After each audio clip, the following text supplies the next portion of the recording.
This morning, an executive order is now in effect mandating self-quarantine for anyone who flies here from the New York tri-state area. 8 on your side's Melissa Marino joins us now live from Tampa International Airport with more on this. Melissa? Hey, good morning. Yes, that executive order, it came down yesterday and really sent the airport scrambling to figure out how to implement this and do it quickly. And looking here at this board right now, we don't see any flights, inbound flights coming from that area, but certainly something we will keep an eye on. But here's how it works. All travelers who fly to Florida from the tri-state area, they will be required to self-quarantine for 14 days. The governor hopes this will help avoid a statewide shutdown like New York issued last week, which he says sent people flocking here to the Sunshine State. Tampa International tells 8 on your side that all inbound passengers will be sequestered, screened, and then have their temperatures checked and then told to self-isolate. Anyone who does not do this, does not self-isolate, could face 60 days in jail and a $500 fine. Hopefully that will be a deterrent for people if you're just simply trying to escape here to avoid the restrictions that have been put in place in your own state. That is probably not a good idea. Now, DeSantis stressed that this self-quarantine does not mean going and staying with family and friends, so it's unclear how exactly this will work and how it will be enforced. Back to you. All right, thanks, Melissa. Governor Ron DeSantis is holding off on a statewide stay-at-home order, and now Hillsborough County leaders are putting their decision on hold until at least Thursday. We must continue to stop transmission and limit human interaction. We must continue to persuade our public to stay home and convincing them this is the right thing to do for both themselves and others. Now, you just heard from the director of the Florida Department of Health for Hillsborough County. He's part of an 8-member panel, including Mayor Jane Castro and other local leaders. Mayor Castro, though, not very happy with the council's decision to delay this decision until Thursday.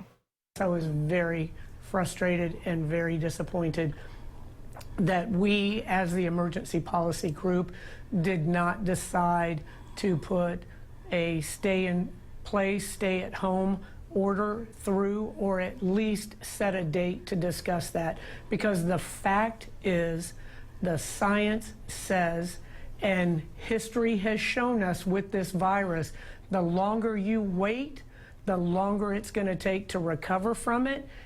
And this possible stay-at-home order could include a 10 p.m. to 5 a.m. curfew for all non-essential workers. And here's where the numbers stand across the state this morning. In Florida, there are now more than 1,200 cases of COVID-19. We've learned 17 people have died. 195 cases have been confirmed in the Bay Area. There are also now 3 cases at MacDill Air Force Base. The pandemic is putting small businesses across Tampa Bay in a very tight spot, a tough situation. And that includes the longest running bakery in Tampa Bay, Alessi Bakery. It says the past may actually help them make it through these times. Chairs at this bakery, look, are flipped over. The dining room is closed and most catering jobs are canceled. Still, this local classic is open, offering delivery and curbside pickup. Phil Alessi Jr. says the bakery first opened way back in 1912 and had to survive through the Spanish flu pandemic and the Great Depression.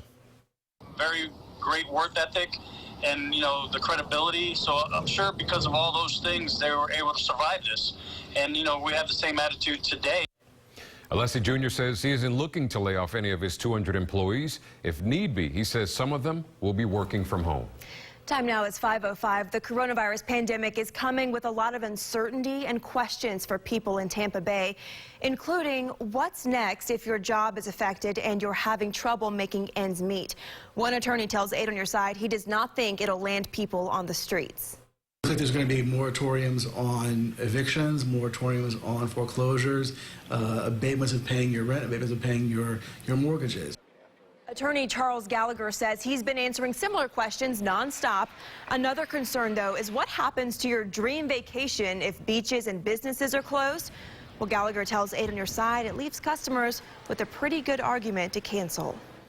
8 is on your side, and we're committed to bringing you something good during this pandemic. And while a lot of couples are being forced to cancel their weddings, one local couple is getting a little bit creative. Madeline and Bo Beck were scheduled to get married this past weekend in front of 160 guests. Instead, the couple decided to say "I do" at a local church and live stream everything in terms of their wedding ceremony on Facebook for their guests who were quarantined at home. Everybody tuned in, and people on it even got like dressed up as they were going to come to our wedding. So they were sitting in their living rooms in their dresses. And listen to this. The Beck's reception was at a Burger King drive-thru where the vegan couple celebrated their nuptials with the Impossible Burger. I'll tell you what, technology is really coming in handy these days with FaceTime and Zoom, and we all get to kind of still be a part of each other's world, even if it's at a distance. Tech is saving the day. Absolutely. All right, well, cruise ships docked in Tampa Bay have a message for us this morning. 8 on your sides, Ryan Hughes captured this message on the side of a Carnival cruise ship. It's docked at the port of Tampa. Now, it's a little hard to read here, but the windows are all lit up to spell out the words, "We will be back," and you can see a heart right there on the stern of the ship. Just a little sign of hope in these tough times. Good to see that. Yeah, new this morning, the Orion space capsule is moving back to Florida after 4 months of testing over in Ohio. Orion will eventually travel to the moon, and for now, it's taking a road trip through some Ohio neighborhoods. It'll be another day or so before Orion makes its way here to Florida. Speaking of NASA, astronauts are giving us some tips about living in tight quarters to help us with the coronavirus pandemic. First, communicate. Speak clearly. Actively listen and resolve any conflict that you have. Second, leadership and followership. Choose an effective leader and people to back that person up. Third, self-care. Keep track of how healthy you are and make it very important. Make it a priority. Fourth, team care. Demonstrate patience and also respect. And then fifth, group living. Try to cooperate rather than compete with others.